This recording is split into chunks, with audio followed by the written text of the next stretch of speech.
Hey everyone, Julian Parsons here. For my presentation, I'll be talking about Contrapasso in the case of does the punishment fit the sin within Dante's Inferno. The first one that I talked about was gluttony, which we can see in Canto 6 when Dante experiences the souls being punished for gluttony. Given the quote, in other words, souls who had overindulged in the pleasure of food when alive and now being forced to wallow and live in foul-smelling mud are being constantly pelted with all variations of watery weather, rain, sleet, snow, and hail to represent their constant personal degradation. Which makes sense, given that they always overindulge themselves. In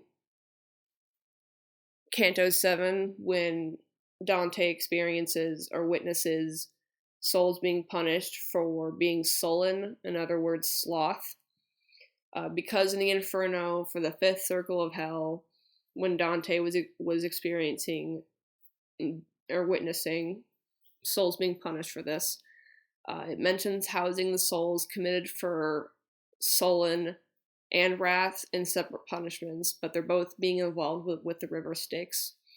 In the case of sullen, they are forced to be trapped and live under heavy mud within the river because they had refused to be active under the sun.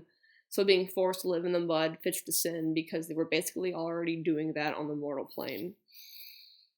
In the case of greed, when Dante experiences the souls being punished for greed and also Canto 7, he describes seeing two different groups jousting against each other.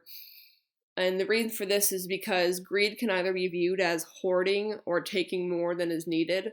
So to represent this in the Inferno, the punishments for both were interacting with one another by having both sides jousting each other, shouting at each other why they took too much or why not give up what excess or extra they have, which is really smart in the case of Dante's Inferno because it is true there are two variations to greed: hoarding or taking more than you already have. You already have enough.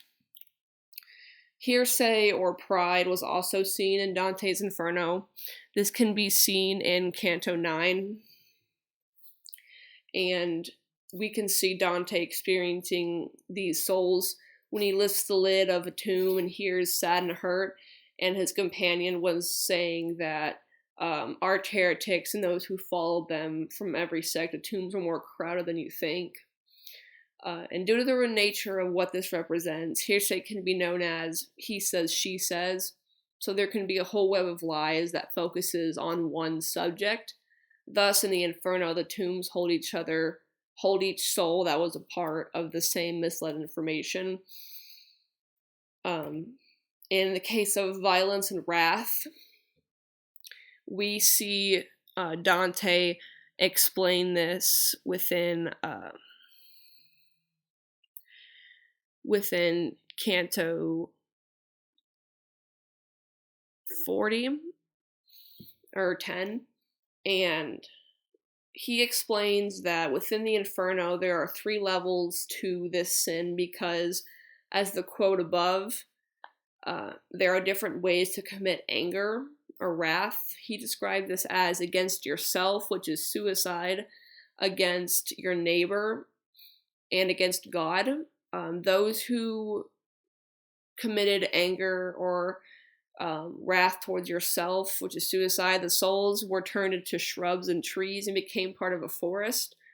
If you committed wrath against your neighbor, you experienced blood rain, and when you did wrath against God, there were sub-levels to how severe the action was taken against God, which is why there were the 8th and 9th circle of hell, because depending on how bad the situation was, you got a lighter punishment.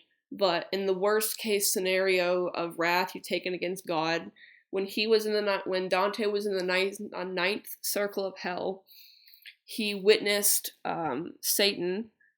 He saw what Satan looks like. He described Satan as having 3 heads, and when he was down there and saw Satan for the first time, the 3 heads of Satan were chewing on the three greatest sinners, according to Dante. And these three sinners were Judas, the betrayer of Christ, along with Cassius and Brutus, the betrayers of Julius Caesar.